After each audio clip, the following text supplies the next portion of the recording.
everybody, and welcome back to the Progress Pondcast with Martin Longman and me, Brendan Squire. This is episode 20, or if you look at it through the lens of a season, it's season 2, episode 3.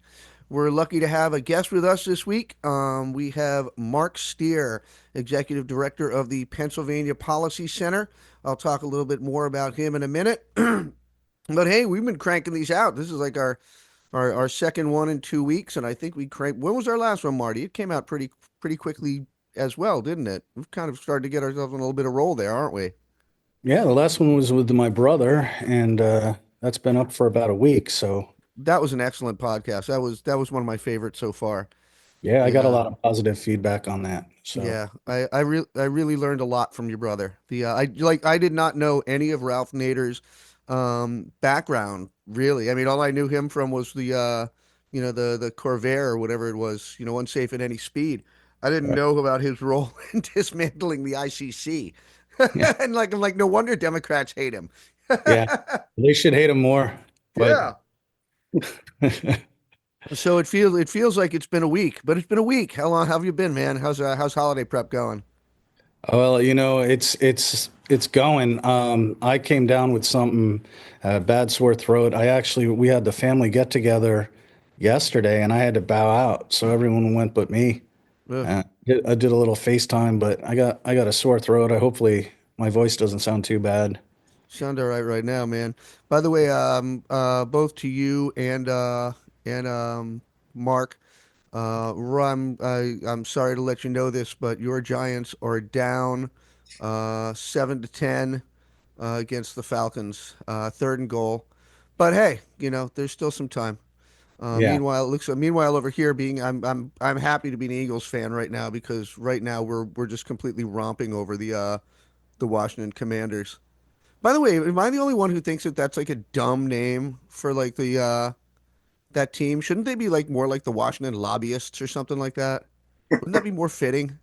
What's that Margaret Atwood show with the women that are always wearing the reds? The What's that called? the Handmaid's Tale. The Handmaid's Tale. So the bad guys in that are the commanders. They're the people that are in Oh, charge. that's right. So yeah. Ugh. So Erica, she as soon as they named it, that was like the first thing. She was like, "Oh, that's terrible. Why would they do?" Ugh, my God. I read that book once for college and it scared the fucking spine out of me. And I've never people are like, "Oh, you should watch the show." I'm like, "No, no, no."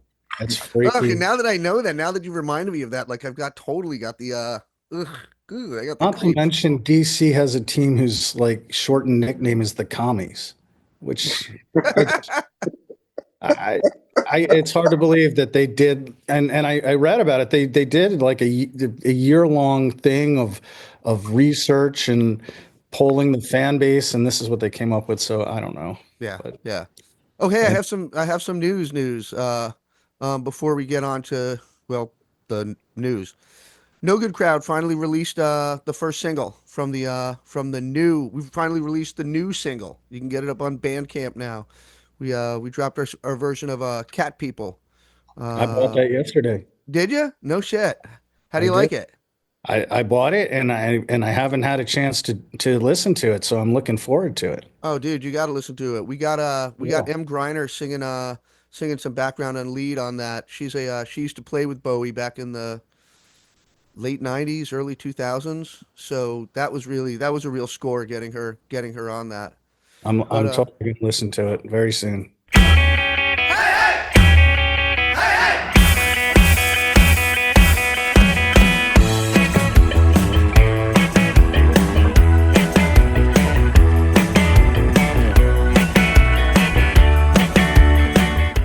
hi everyone, it's Brendan from the Progress Podcast. It takes a lot to put out our program. It takes up to about 4 hours of editing on my end just to get it out within a few hours of recording. And we could really use your support. The best way to do that is to find us on Patreon at www.patreon.com/Progress Podcast. You can set up a monthly subscription there for as little as $5 a month. We really appreciate our listeners, so thanks a lot for helping to keep us afloat. But hey, so speaking of scores, like I said, We got a good guest for you this week, everybody. We have Marc Stier, Executive Director of the Pennsylvania Policy Center. Mark and I and Martin actually go back a long, long way, back to when Martin and I first met over at the Philadelphia chapter of Drinking Liberally. That started in 2005. For you youngsters, everybody was feeling pretty bad after George Bush won re-election, and some folks in New York were getting together, and they started a little club called Drinking Liberally, and that kind of trickled out, and we soon had our own chapter down here in Philadelphia, which had some of the best thinkers and political writers in the city. People like, I mean, not to toot our own horn, but people like Martin, Duncan Black was a regular over there. Susie Madrick from Suburban Gorilla was over there. A number of Daily Coast Chris contributors and Bowers. editors. Yeah, Chris Bowers, who's one of the founders of MyDD, right? Yep. We had a lot of that was a good time, and Mark was a regular over there. And Mark was also involved with, I believe, Young Philly politics as well. Yep. But he's the director of the Pennsylvania Budget and Policy Center from 2015 to 2023. He was the chair of the We the People Pennsylvania campaign from 2018 to 2023. And he was a Pennsylvania director of Healthcare for America Now, which directly led to the Affordable Care Act. So he's also a political scientist, and we are going to be talking about a lot of stuff today. So take it away, Mark. How you doing, man? Good to see you. Been a minute. I'm doing great. Good to see you too. Last time I Uh, saw you in person, we were getting a pho together down in yes, South yeah. I Philly. think you were heading out of the city at the time, and it was our farewell lunch, and I'm glad that episode didn't last so long. Yeah, well, Nashville was great. I had a great time down there. But when to bring it back to the healthcare thing, when Tennessee is one of the states that didn't expand Medicaid, and Yep. when I lost my job, I was a stagehand, and Hmm. when I lost my job, I lost my health insurance, and the state did not, with me having asthma and a deadly disease that attacks your lungs. I got the hell out. I came back to Pennsylvania, signed up for Medicaid right away because I was out of work and I was watching out for my dad. My dad and my stepmom couldn't go to the Right. grocery, and then I wound up in Vermont where I got certified to teach. And that, yeah. And when it came time to choosing where I'm going back to, because Vermont, I had enough of Vermont after about 2 years. But when it came choice to move back, it was. I mean, I miss Nashville a lot, but the rest of Tennessee is a complete mess, and it's like the red part of Pennsylvania, but without the Medicaid expansion. I can't have that.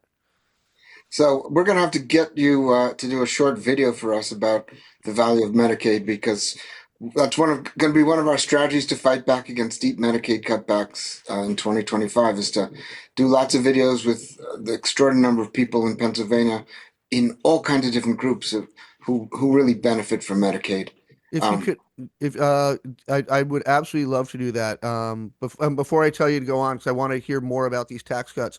mhm. Um, but what I will say is that compared to any of the affordable healthcare plans that I've had through the marketplace or health insurance that I've gotten through an employer, and I get pretty good, health insurance now. I'm in PFT.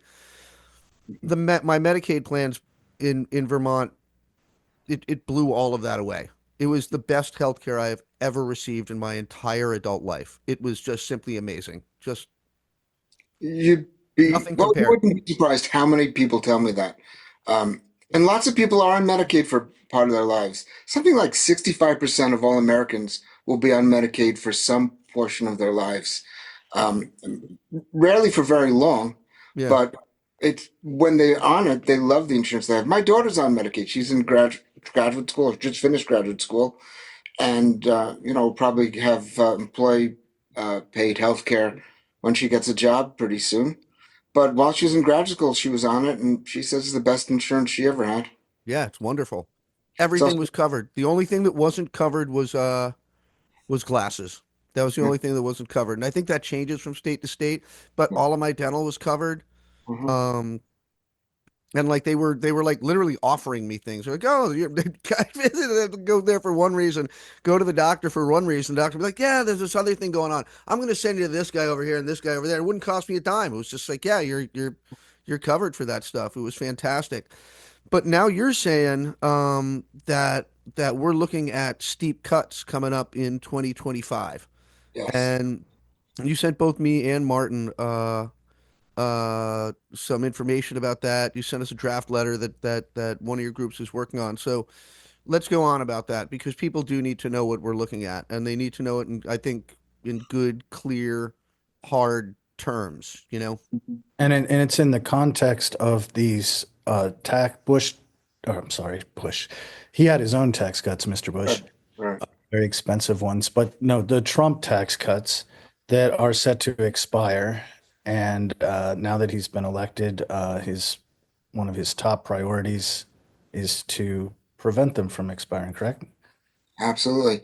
Um, so let me pick up on what just happened because one of the ways the Republicans got their act together enough to actually bring a bill to the floor that could pass thanks to the Democrats was by promising their caucus that they would pass a reconciliation or bring to the floor a reconciliation bill early in January that did three things: that extended and expanded the Trump tax cuts from 2017. Um, that would pay for those tax cuts by deep cuts in government spending. They're talking about $2.5 trillion over 10 years, I believe. And that would lift the debt ceiling. Um, Now, we've been expecting this package. We didn't have a firm idea about when it would come or whether it would be one reconciliation bill or two.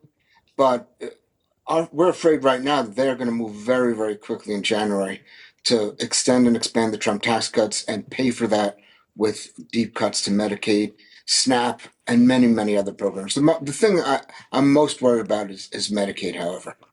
Um, so both sides of this are terrible. Um, Yeah. the, the tax cuts I can go into a lot of detail about them, but they overwhelmingly benefited very, very rich people and corporations. Um, and they gave very few benefits to folks with low incomes. The corporate tax cuts are continuing. They did not. They don't expire at the end of 25. The individual tax cuts do expire, but what it's clear what the Trump administration wants to do is extend those individual tax cuts, which can benefit the top 1%, the top 0.1%, giving them, tax cuts of 40, 50, $60,000 a year, while people at the bottom get tax cuts of $100 a year. Um, and and then even deepen the corporate tax cuts. They brought the corporate tax rate down from 28% to 21% in 2017. It cost the federal government lots of money. Um, they had promised it would generate a lot of new economic growth and new investment, and that basically did not happen. They promised new tax revenues, and that didn't happen. Um, Well, that was what is the estimate that these cost $2 trillion so far? Is that right? Yeah, I mean, it depends when you start counting and whether you're basing it on a difference between what was projected at the time and now, or what uh, would have happened given changing the economy. So it's hard to know exactly, but um, they're costing us each year hundreds of millions of dollars, which we could be spending on things that we desperately need. Um, so uh, they want to deepen those cuts. They want to reduce the corporate tax rate to 15%, which of course is a total giveaway to Oh corporations. yeah. It just, the basic fact is um, those tax cuts simply are not going to generate much in the way of the No. economic growth. And I feel like we've been here before. Yeah. I feel like I've seen this movie before. I've read this story before. This is like always the policy with the Republicans. Trickle Hmm. down. It's sell a policy. It's sell a tax policy that overwhelmingly benefits the rich and corporations, and they sell it in this way. It's like, oh, but you're going to get something too. But they always write it. It's always in there where it's like the tax cut for the low income and the middle income people that always expires and shrinks over time. I remember when Trump laid this out the first time through, and I remember seeing through the scam right then immediately. It's like, well, no, you're actually not getting a lot of anything, Mr. Trump voter, Mr. and Mrs. Trump voter, Mr. and Mrs. Fuck your feelings. You're not actually getting anything, and yet it just keeps.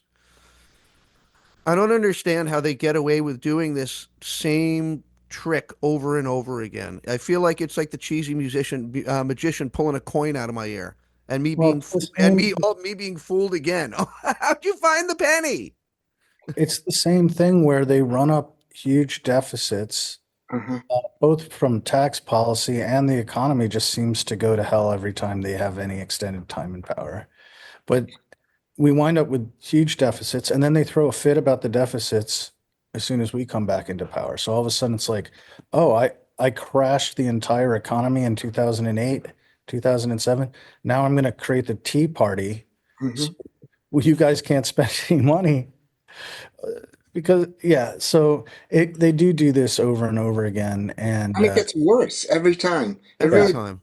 the Bush tax cuts had a little beneficial effect on the economy, not worth what it cost us in terms of revenues for things like healthcare and things like college education or K to 12 education. But this time, the evidence is that about um, 80% of the money that corporations saved went to stock buybacks. Only 20% went to investment, and almost zero went to worker wages. And they had promised big wage increases for workers. Didn't happen. Now, why do we get stock buybacks? Because that's a way for corporations to return money to their wealthy investors that in a way that saves them taxes. If they give them dividends, they have to pay taxes on dividends. Give them stock buybacks, they pay taxes at much lower capital gains rates, or they offset those buybacks by taking losses elsewhere. And then the corporate executives benefit because of the stock prices go up, and their salaries and wages and their stock giveaways that they get in lieu of wages and sometimes are all tied to stock prices. So the corporate executives are making out like bandits. They're getting much higher stock benefits. The capitalists who own the stock are benefiting, and no one else is. well, It's a total let's bring this home to Pennsylvania, right? Because you're doing your work here in Pennsylvania primarily, and you know, how many people in Pennsylvania are using Medicaid? Uh, I know, I know there's a lot of people in treatment for, various addictions that are getting money through Medicaid in the state.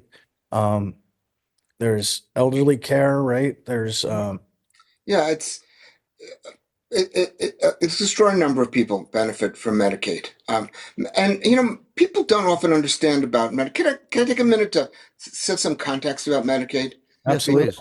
Because I don't think people always understand what it is, where it came from. When I look at the United States and I look at our history, there's a lot of ugliness.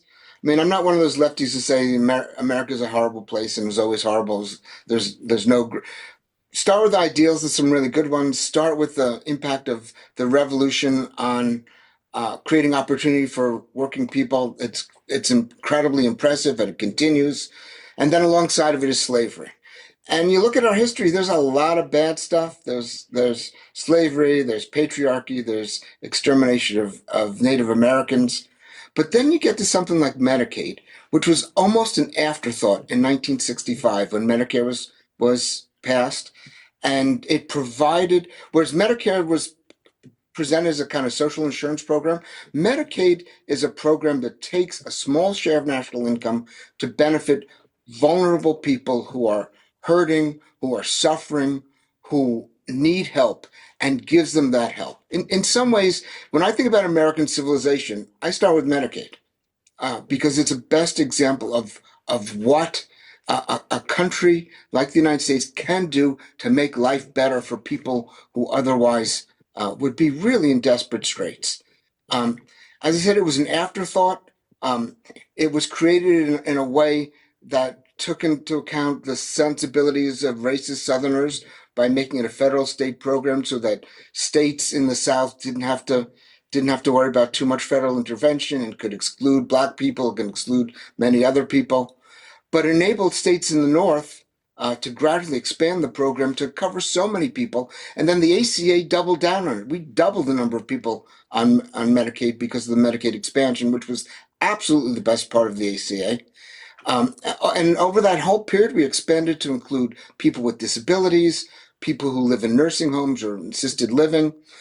And now 20% of adults in this state get Medicaid. Wow. Three-fifths of the people in nursing homes, over 400, or in assisted living, over 400,000 people in Pennsylvania are being paid for by Medicaid. I can believe that. Over Easily. half the cost of caring for people who are disabled in Pennsylvania comes from Medicaid. The biggest provider of funding for family planning for birth control is Medicaid. And the biggest funder of paying for births in Pennsylvania is Medicaid. About 40% of all births are covered by Medicaid. It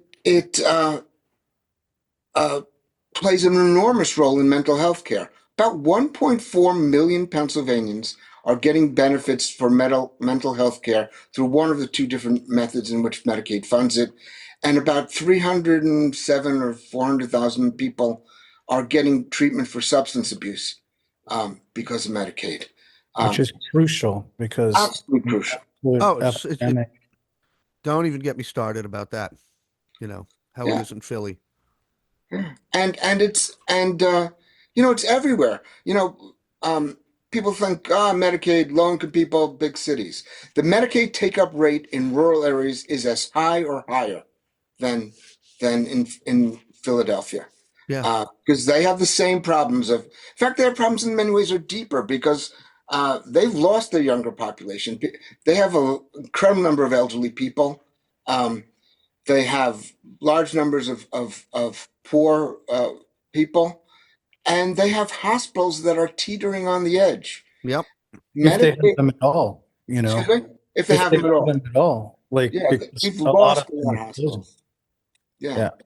And Medicaid pays them twice because it pays for the care of people who go to the hospitals, but also there's something called dish payments that Medicaid gives directly to rural hospitals to keep them alive.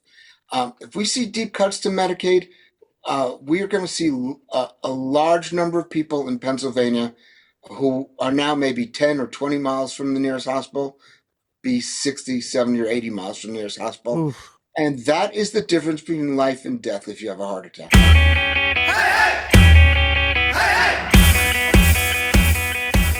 Hey guys, Brendan coming at you one more time. Just a reminder, please support our work on Patreon, www.patreon.com/progresspodcast. And as always, please like, follow, subscribe, and share with your friends and family on social media, including Blue Sky.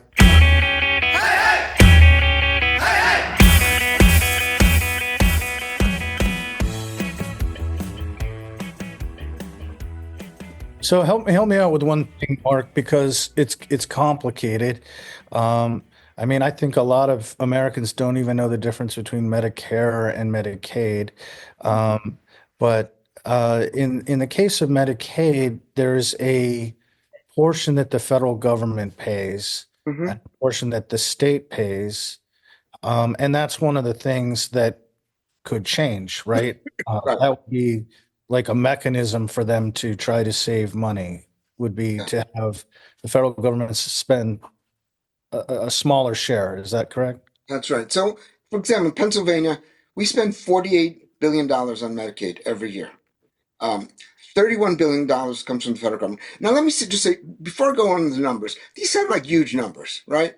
We spend nationwide $607 billion or something like that on Medicaid. Sounds like a huge number. That's 2.2% of our $27 trillion economy. I said before, we decided in 1965 to take a small share of national income and spend it to help people who really need that help. That's what we're doing now. It's 2.2%. 2.2%. Covers so many Yep. people and provides a guarantee for the rest of us. Because I said 60% of us are going to get Medicaid sometime in our lives. And if it's not there when you need a nursing home, or you're disabled, or you lose your job and you don't have health insurance, what are you going to do? Right. Yeah. There's nowhere else for people to go.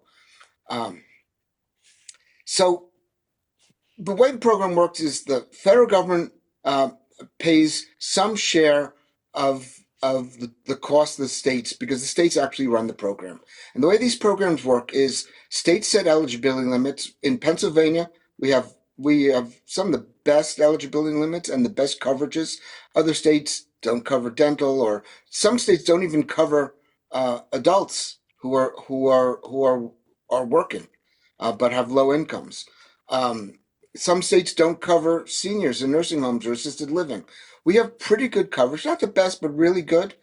Um, and then the Vermont federal government. not to interrupt, but Vermont coverage was as I was saying, that was one of the things that made Mhm, Vermont tolerable. Sorry, Vermont listeners, I didn't enjoy living there. But the healthcare, it covered, like I said, it covered my dental, covered mhm, everything except glasses, and I could deal with that. yeah. Um, so the federal government picks up the share of the cost of whatever states deem they're going to cover. And they do it at different rates. It's called I'm going to use this technical term because people are better get to know it because they're going to hear a lot about it. It's called the FMAP rate. That's the rate at which federal government pays for Medicaid. And has two different rates. For the traditional Medicaid before the expansion, which I'll talk a little bit more about in a second, it ranges from about 50% in some states to 77%, depending on how poor the state is. And this is one of the things the Southerners got in. They didn't want to cover a lot of people, but if they were going to be covered, they wanted the federal government to pay more of it. And because they were poor and remain poor, federal government for FMAP rate for Mississippi is probably 70 something percent. In Pennsylvania, it's 55%. The baseline is 50. Yeah. Now, That's minimum, right? that's the minimum. Yeah. Now, when the ACA passed, the coverage limit for Medicaid went from 100% of the federal poverty line to 138% of the federal poverty line. That doesn't sound like much, but there are a lot of poor people and near poor people in this country. That doubled the number of people eligible for Medicaid in Pennsylvania. They're now 2 million adults on Medicaid, up from about a million before the ACA was passed and we expanded Medicaid. The rate of federal coverage for the expanded Medicaid is 90%. Federal government decided, well, we want to encourage states to do this. We want to make it easy for them. So the coverage is 90%. Okay. Now, the scariest way, well, maybe not the scariest, one of the scariest ways in which the federal government could uh, undermine Medicaid in the states without really getting their hands explicitly dirty is just say, all right, we're going to reduce the FMAP rate.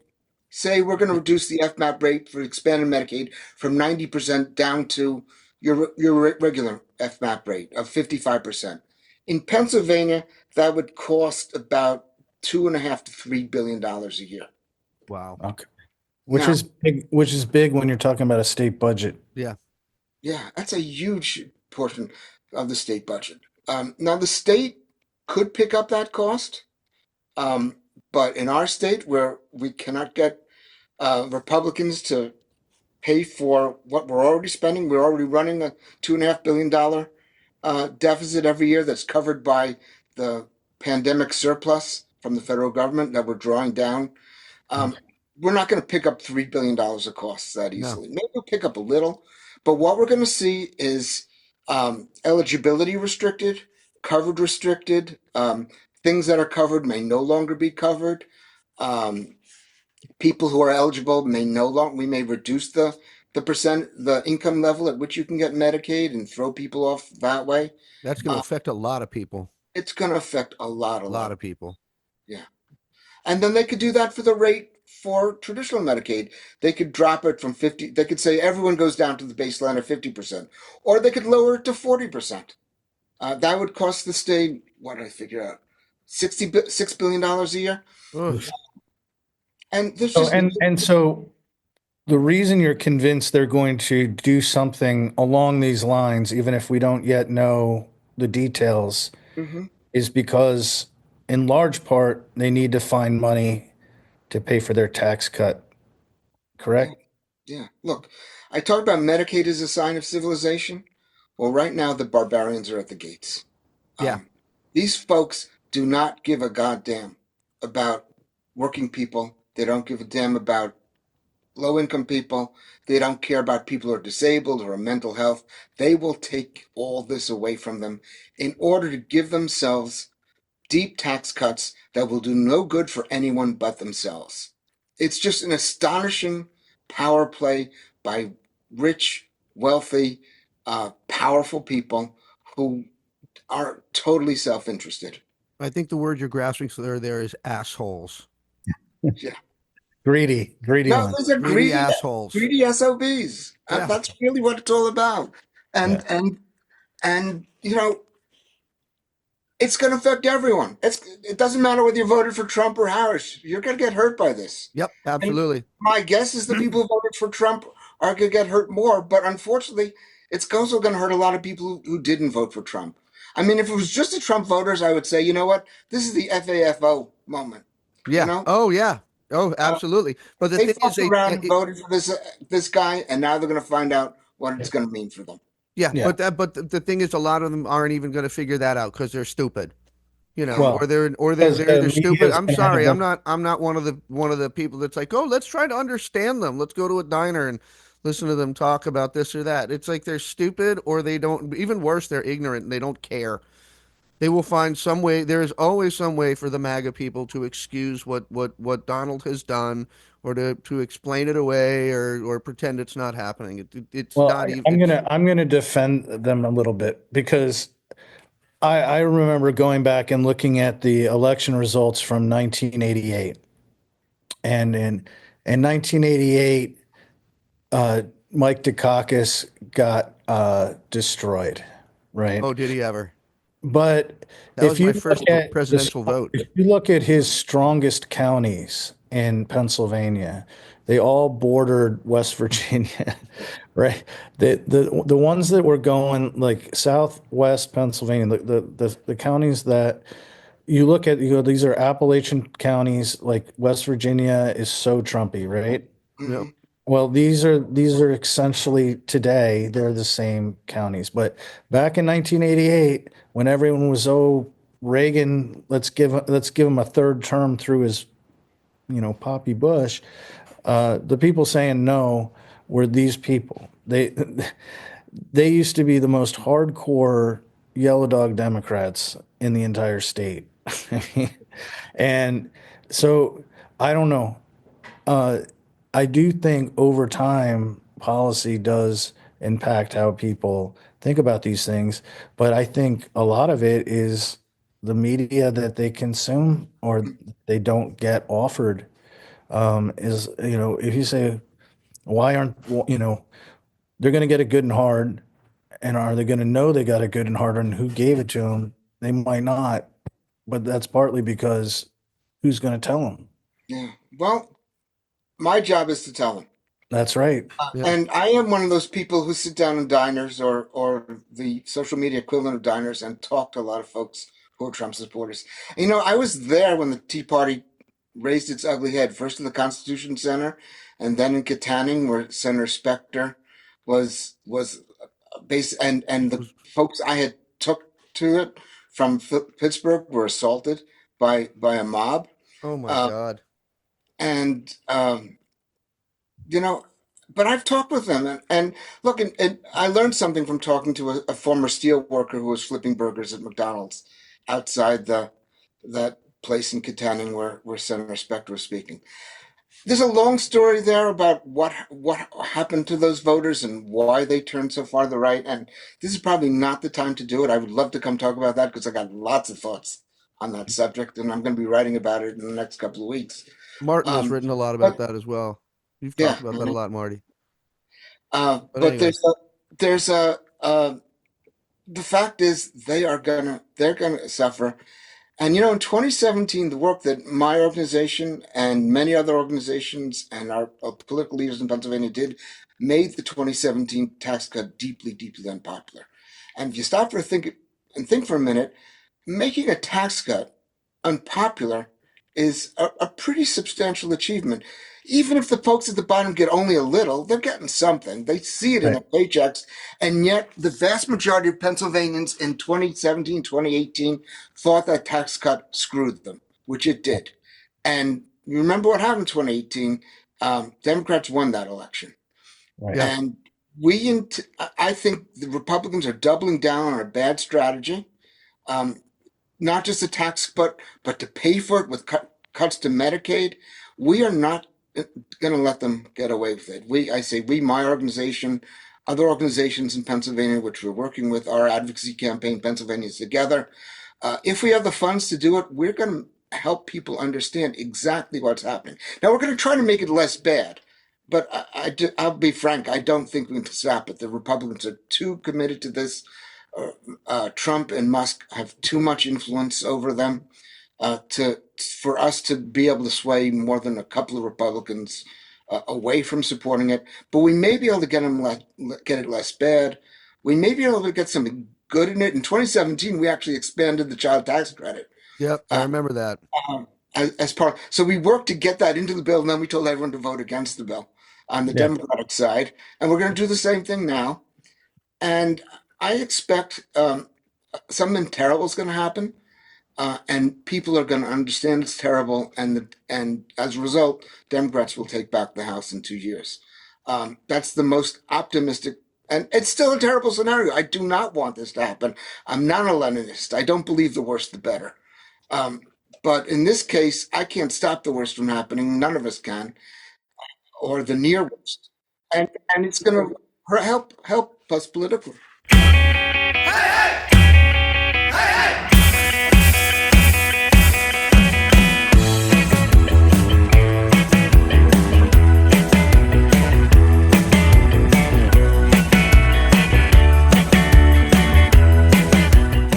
It seems to me one of the things I focus on, I'm more focused on federal level and the U.S. Congress than the state house. But I do a lot of analysis of what Congress can pass, how they can pass it, how you can block things, all that type of stuff. And it's going to be real tough for Trump to move things through with the narrow House majority that he has. They're going to use a reconciliation to get around a Senate filibuster, and that's how they're going to try to stuff everything. And they're going to do the tax cuts through reconciliation, I believe. I don't think they could do it any other way. And then this is the one thing that they can probably come close to getting every House Republican to vote for, is extending the tax cuts. There's like literally nothing else I can think of where they can get that kind of unanimity. But there are opportunities to mess with them even on this, because you have the things like the debt ceiling. You just saw several dozen Republicans buck Trump when he wanted them to, well, let me just back this up 1 second. We just went through an almost government shutdown, right? And it didn't shut down, but there was a lot of drama.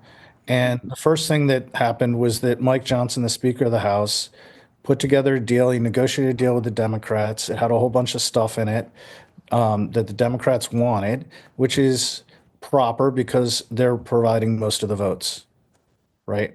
If Johnson can't pass it on his own, you got to give me something you want my vote. You got to give me something. Right. You got to get. So he's just bowing to reality.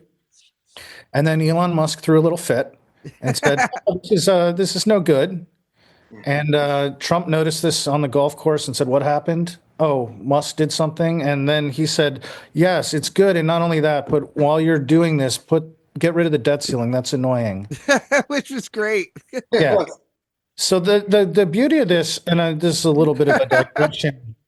this is a little bit of a digression, Mark, but the beauty of this was Musk is ostensibly in charge of cutting waste and spending. That's Hmm. his whole Doge thing that Trump gave him as part of his portfolio. So he's chiming in and saying, this deal that Johnson cut, it has hundreds of billions of dollars for disaster relief. We're fixing a bridge in Baltimore.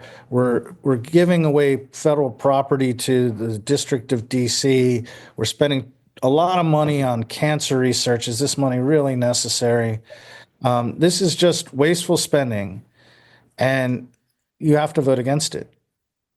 And then Trump comes along and says, I don't care about any of that. I just want to be able to spend as much money as I possibly can without Congress giving me any limit on it. Hmm. And completely conflicting messages, right? But I thought that was fantastic. Yeah. And then, of course, the Congress outsmarted both of them. Yeah. And it was a beautiful thing. I It mean, I'm was still beautiful. laughing. So the first thing they did was they just said to Trump, no, we're not doing that. So they voted down the whole thing that would have included eliminating the debt ceiling. Which is like and now I'm going to digress for a minute, which is like their cudgel. That's like their thing every fucking, pardon my French. That's their thing. Every single time they get in power, Democrats in power, it's the debt ceilings. And Trump, they're going to give up their cudgel. No, not even for No, Trump, they won't give it up. no, they're No, not that dumb. No. no. I mean, there's a limit to how hypocritical they are. I mean, believe it or not, we sometimes think there's no limit, but some of these budget people are actually serious, right? Like Yeah. I came to DC to cut spending. Like I'm not giving Trump a blank check. So, so the first thing that happened is that the bill went down in flames. Uh, uh, well, the first thing that happened is Mike Johnson pulled the bill that he was going to do because Musk said it's no good. So then he said, "Well, all right, we'll do this thing. We'll strip out a whole bunch of stuff, and we'll put the debt ceiling, get rid of the debt ceiling that Trump wants." And then, like several dozen Republicans voted against that. So then they I said, think it was "Okay, 38. 38. Yep. right." So then they're out of time.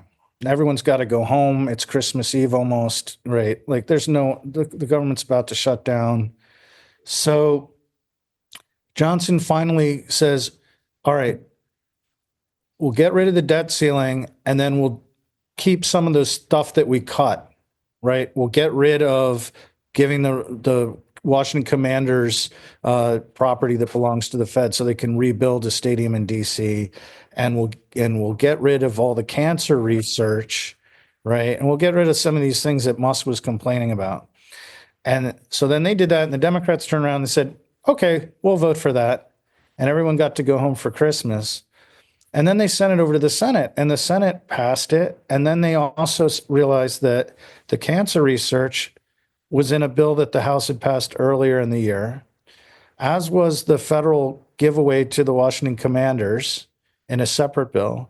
And so they just voted for those two bills in the Senate and put that back. The House had already passed it. So it all got put back. So some of the cancer stuff, there's some good cancer stuff that got dropped out. I'm going to be frank. But for the most part, everything Musk thought he didn't get. And Trump didn't get what he wanted. And the bill passed. If you combine all the bills, it's pretty close to what they originally wanted to do. They did not get the pharmacy benefit management program, That's which right. is a good example of Republicans who say we got to cut costs, will not vote for something that would have cut costs for pharmaceuticals Yep. because the pharmaceutical industry didn't want it. Yep. Again, it's the barbarians telling Congress what to do. Yep. So yeah, there were some substantial losses in there, but Trump doesn't even know about them. I mean, they're not important to him. He didn't get what he wanted, and for a large part, Musk didn't get what he wanted, and they just created a lot of drama. So that my point in mentioning this is that when they go to do the reconciliation, they got to get almost every Republican member to do it, and if they can't, then they're going to have to go to the Democrats, and that changes the entire thing. Like Yeah, that, the whole idea of reconciliation doesn't work once you need Democratic votes. It's if we, they only have a 5-seat majority. If we could pull, a couple of them away, they can't do the worst stuff.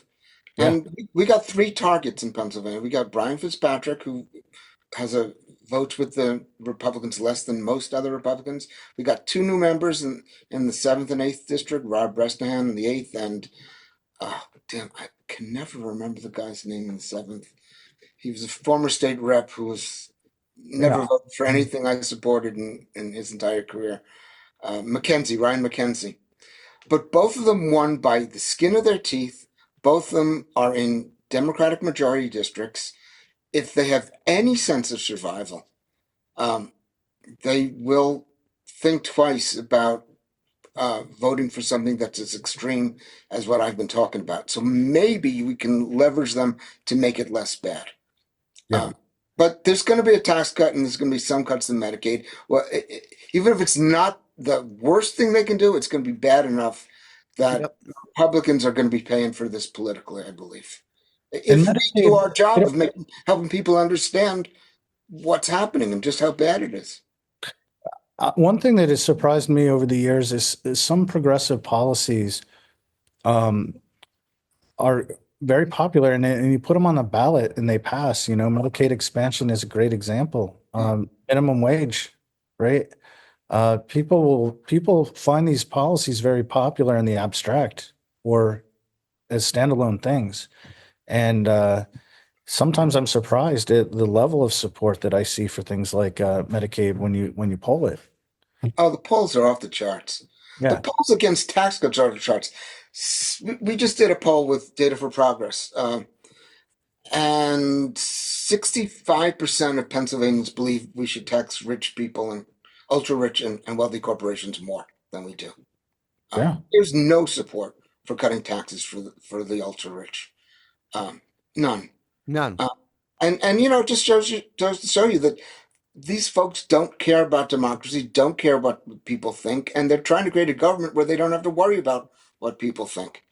Um, and Yep. and we've got to stand up to them by explaining to folks what, in fact, they're doing, so that they, replace them. Yeah. So what's your organization going to be up to? What is your focus here for the upcoming campaign, I guess? Well, I'm going to be doing a lot of podcasts. Yeah. Yeah. Uh, It's a great idea. I think it's a great idea. Yeah. I fully endorse this strategy. Tell your colleagues to come over here. We'll have them on anytime. I'm going to try to get on some right-wing podcasts if they'll have me. Well, we're 'Cause warming you up. We're giving you some practice for when it gets really difficult. No, I love the give and take with people who give me a hard time, because generally I know this stuff a lot more better than they do. But we get to the point where I say, no, that's not true, and then they say, you're lying. It's like, okay. We're gonna do lots of events around the state, hopefully with a lot of political leaders on our side. In those couple of Republican districts I mentioned, Capitol and all over the state, we really have to mobilize people. I'm going to spend a lot of money on social media. With going to have action pages asking people to contact their legislators, and I'm actually going to be finishing a book in the next couple of weeks on taxes and budgets and the whole 40-year shift from rewarding work to rewarding wealth. And I'm going to be doing a little book tour, and it's all going to be focused on this current controversy when I go out and talk about it. So That's a nice confluence of interest working there for you. yeah, well, the idea was to do a book so that we could push Democrats to embrace big tax increases on billionaires. In the Harris administration, that did not work out. So Yeah. I've had to restructure some of the book, and it's a little delayed as a result. But it's all part of our organizational plan to try to mobilize people in Pennsylvania, and we have a model we in 2017 we and many others. I'm not taking credit for this. It was a joint effort of advocates and political leaders. To We made the tax cut unpopular, and I think we can make tax cut and Medicaid cuts even more unpopular. And I should also add, we're hoping that the governor of this state, Josh Shapiro, is going to be really aggressive in talking about it. You would think, given his long-term political interests and concerns and aspirations, this is something he'd be jumping on. And Yeah, yeah. we, Maybe if we clean up our language, he'll come up on this podcast. What do you think, Brendan? I can clean up my language for Josh Can we get Shapiro. Josh in here? My language is a lot cleaner than on the podcast than it usually is. And in real Yeah. life, yeah, Yeah, that's, I dropped an F-bomb or two today, but that's because I can't stand listening to this kind of stuff about what's coming from these, bastard bloated plutocrats. yeah. you know, It's the Josh nicest thing I can say. Josh goes around and says his administration gets shit done. So I don't think That's he's true. that That's far. that's true. He does say that we get shit done, you know. I don't think he's that far from you guys. Although you will have to clean up your act just a little bit, Brendan. Um, Yeah. Hey, clean up my act. How much more cleaner do you want me to be? I'm a middle school teacher at this point. I literally work with children. How much oh my cleaner do I God. need to be? I have FBI clearances. I got state clearances. I am squeaky freaking clean, my friend. Mr. Rogers with swears, buddy. Mr. Rogers with swears. well, it's one thing, Mark. I was looking into how long we've known each other, and I was looking into some old emails, and my parents are in their 90s. Uh, Mhm. as I guess listeners, I've mentioned that before, and they live in an assisted living community. And I saw an old email from 2010 from my dad, and he said, "Hey, this really interesting guy, Marc Stier, came to talk to us, and he said he knows you. Do you know him?" And I was like, "Oh yeah, like I know him." As so, I had forgotten all about this, but Yeah. so my dad had a conversation with you 14 years ago about me. Mhm. Um, and I thought that was pretty cool, but Yeah. it's a reminder that they are listeners of the podcast. And T- we Tell him got to a invite me little out bit. again. I'll come talk about this coming disaster. Oh yeah, Ann's Choice. That's where they stay, and they're pretty active. They have speakers coming there all the time. In Uh, fact, anyone who's listening, and you can get a group of 15, 20 people together. I'll come out and talk to you. Uh, okay. I'll mention that to my bonus mom because she's always trying to get people together to have conversations. My dad and my bonus mom do a semi-regular salon over at their house where they get people together to talk about specific issues. So, yeah, I'll absolutely bring you up for real. we Yeah. we got to get this message out, and I think this is my last campaign, and I intend to win this one. Making Yeah. this. Well, Um, based on your track record, I think you got a good shot. You've been doing really important things in this state for a long time, and you know, we've we've definitely noticed because since we started paying attention way back in whatever it was, 2005, you've been pretty tireless, well, thanks, uh, I appreciate that. working for You working know for my need. favorite joke. And then we There's got to a wrap this up. okay. There's a Jewish guy in a shtetl in Book of Ena, whose job is to wait for the Messiah. Every morning he goes out to the gates of the shtetl with a book, cup of tea, chair, sits down and waits for the Messiah. Because if the Messiah comes, everyone needs to know immediately. Right. Uh, doesn't Someone said to him, Shmuel, isn't this a kind of boring job? He says, yeah, well, I bring a good book. I talk to the people coming in and out. And most of all, it's steady work. Uh, that's what it's an old Irving Howe joke. It's That's great. what this Steady this work. is. It's steady work, That's and good. someday the Messiah will come, and folks like me will be out of a Good job doing job. advocacy. But in the meantime, we keep going. That's great. I love it. Share that one with my dad. All right, gang, we're going to wrap this up. This has been episode 20 of the Progress Pondcast, season 2, episode 3, with me, Brendan Squire, and Martin Longman, and of course, PA Policy Center Director, Marc Stier. Thank you so much for coming out, Mark. My pleasure. We really enjoyed having you. Um, all you folks have probably heard our Patreon breaks that I threw in between segments of this. But please, the best way to support us is on Patreon. Obviously, you can find us on Spotify, Apple Music, Apple Podcasts, Tidal, iHeartRadio, all the places where you find podcasts and stuff. And it's great when you like and subscribe and share on social media. We totally appreciate that. But once again, the best way to support the Progress Podcast is find us on Patreon, patreon.com / Progress Pondcast. Don't forget that, and the end pond. Our opening and outro music, as always, is provided by the Royal Hounds from Nashville, Tennessee. Please go see them. They're finally touring around again. So if you're down in the Midwest or down in the South, please go out, keep an eye out for the Royal Hounds. They're totally kicking butt. And yeah, until next time, we'll see you. Thanks for listening, folks. Bye bye now. And don't forget to hype your new single. Oh, One hey, more. and that's right. Let me hype my new single. Find us on, right now, only on Bandcamp. That would be bandcamp.com / the No Good Crowd. Though we're going to have a much broader release coming up on Apple Music and Spotify in early January. And of course, I'll make sure I let you know about that then. Rock and roll, folks. We'll see you next time.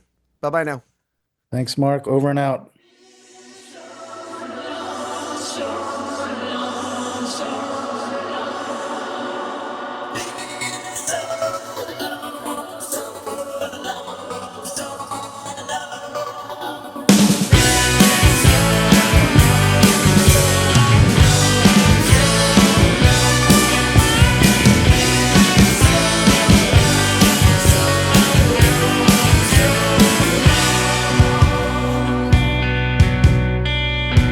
See these eyes so green, I can stare for 1,000 years. So when is Festivus? Is that today? Because I know your old man has his poll. Yeah, but it's not a Festivus poll. It's a holiday poll. It's not a Festivus poll. He didn't want to do a fest. He thought that, well, this is the other part. I've written about this, Mark, and then I'll let you go. My mom was always, even though my mom was lapsed Catholic, she was the one that always got the Christmas tree and shit. And she would drive my father crazy because he's an atheist as well as being Jewish. So it was always a thing about, my mom would be making a big deal. My father would complain. My mom would make a bigger deal. And then she died. And like the big deal is gone now. And my dad realized he missed it and he bought a Christmas tree the first year, but he couldn't due to both sadness and just no investment in this holiday, the Christmas tree wound up like Didn't work. standing. It was the saddest Christmas tree I've ever seen. Halfway. Halfway decorated. Yeah. And then like the next year he's doing better because he's with, my bonus mom then. They weren't married yet. And like she goes to she's very, very liberal, but she goes to Christ Church on down on Market Street on the regular. I mean, she's very involved. And my dad decided that he likes the lights on Christmas. The lights are pretty, and so, but he didn't want to put up a Christmas tree because it's not his thing. And then he was thinking about a Festivus poll, but he was like, no, I don't want to offend people. Even though I am an atheist and not religious, I don't want to offend anybody with something that is clearly meant to make fun. And so that's when he went, he got a 12-foot length of PVC pipe and he painted it green. And then he wrapped it with Christmas lights and put it in the stand. Called it a It's holiday holiday poll. Yeah, you got a great article on that up I at know. Progress. Yeah, we gotta spread it around again. Repost. Yeah. Right, gang. Now on that note, I'm gonna let y'all go. Mark, it was great seeing you again. Great seeing you too. Take care. We'll Thanks so chat much. soon. Rock and roll, guys. Bye bye. All right. Bye.